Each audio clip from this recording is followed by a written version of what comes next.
Assalamualaikum warahmatullahi wabarakatuh. Kami dari kelompok 2 mahasiswa PPG Prajabatan Universitas Muhammadiyah Mataram akan mencoba mempresentasikan mengenai teori-teori belajar, yaitu teori konstruktivistik, teori behaviorism, dan teori kognitif.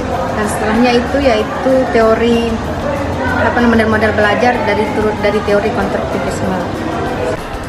Assalamualaikum warahmatullahi wabarakatuh.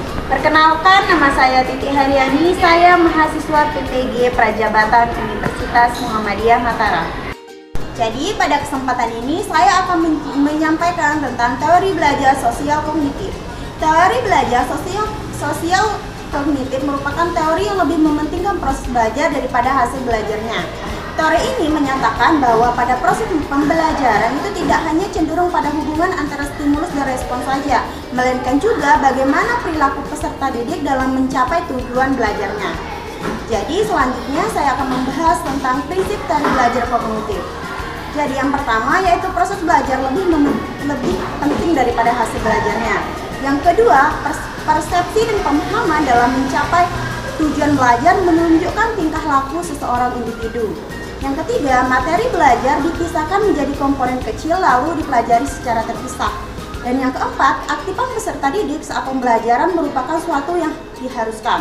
Dan yang terakhir atau yang kelima, yaitu pada kegiatan belajar dibutuhkan proses berpikir yang kompleks. Contoh pembelajaran sosial kognitif yaitu kita bisa memberikan pembelajaran tentang jual beli kepada peserta didik kita. Jadi ketika kita berada di dalam kelas, kita menunjuk semua siswa untuk melakukan aktivitas jual beli. Nanti ada jadi penjualnya, ada jadi pembelinya. Jadi di sana kita bisa mengetahui bagaimana interaksi nanti antara penjual dan pembeli. Nanti di sana ada kayak tawar menawar gimana. Jadi siswa juga bisa mengenal nilai mata uang.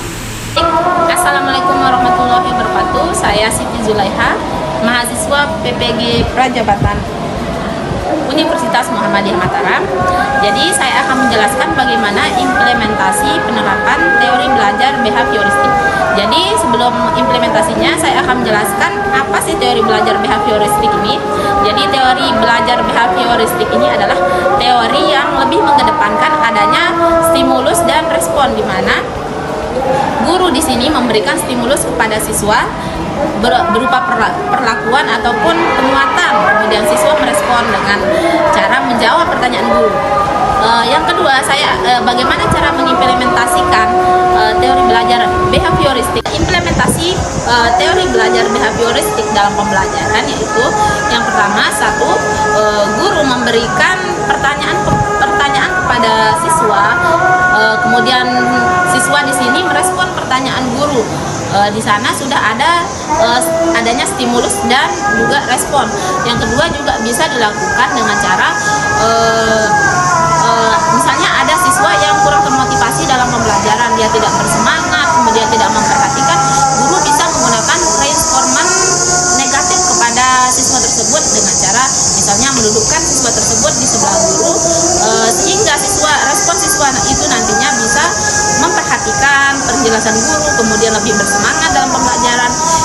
Selanjutnya, penerapan teori belajar behavioristik ini juga bisa dilakukan dengan cara misalnya guru memberikan stimulus berupa pertanyaan, kemudian siswa yang bisa menjawab pertanyaan guru ini bisa diberikan reward atau hadiah, sehingga nanti siswa tersebut bisa lebih termotivasi dan aktif dalam pembelajaran.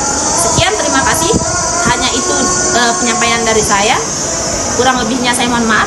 Assalamualaikum warahmatullahi wabarakatuh.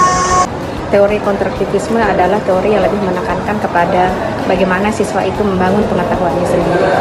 Baik cara-cara guru yang dapat diterapkan dalam proses pembelajaran menurut teori konstruktivisme ini adalah pertama dengan memberikan pertanyaan pemantik kepada siswa untuk mengetahui sejauh mana pengetahuan mereka terhadap materi yang akan disampaikan. Yang kedua adalah dengan memberikan kesempatan kepada siswa untuk berpartisipasi aktif dalam memecahkan masalah yang telah diberikan oleh guru.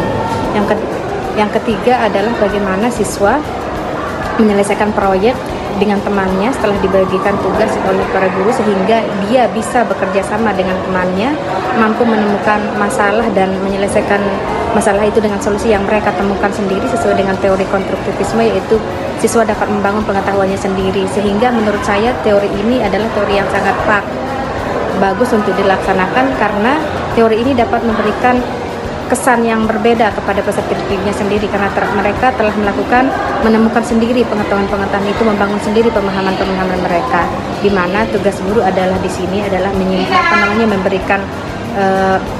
memberikan sebuah pelurusan bagi kekeluaran yang mungkin dihadapi oleh siswa. Bismillahirrahmanirrahim. Assalamualaikum warahmatullahi wabarakatuh. Saya Rizka Medina Mahmuda.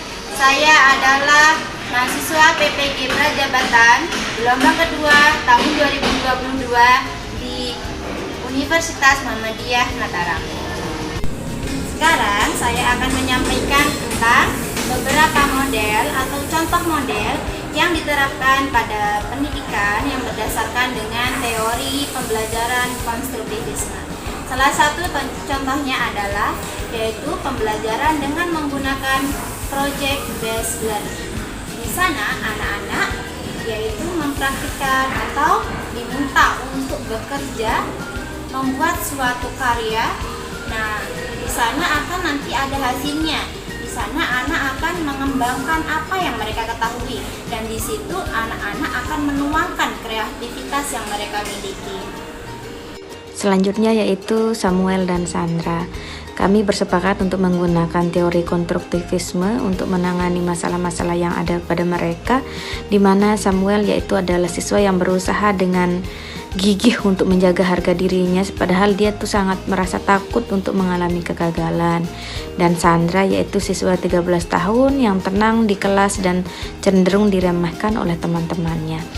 Alasan kami memilih PBL dan PJBL adalah di mana model ini memberikan kesempatan kepada siswa untuk memecahkan masalah atau menyelesaikan sebuah proyek sehingga mereka menyusun sendiri apa pengetahuannya.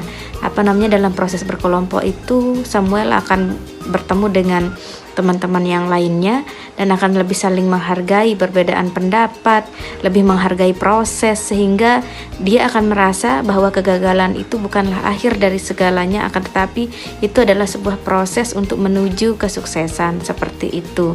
Dengan memberikan proyek PBL dan PJBL ini diharapkan Samuel dan Sandra menjadi pribadi yang lebih berpikir kritis tentang apapun, menjadi pribadi yang tidak gampang menyerah.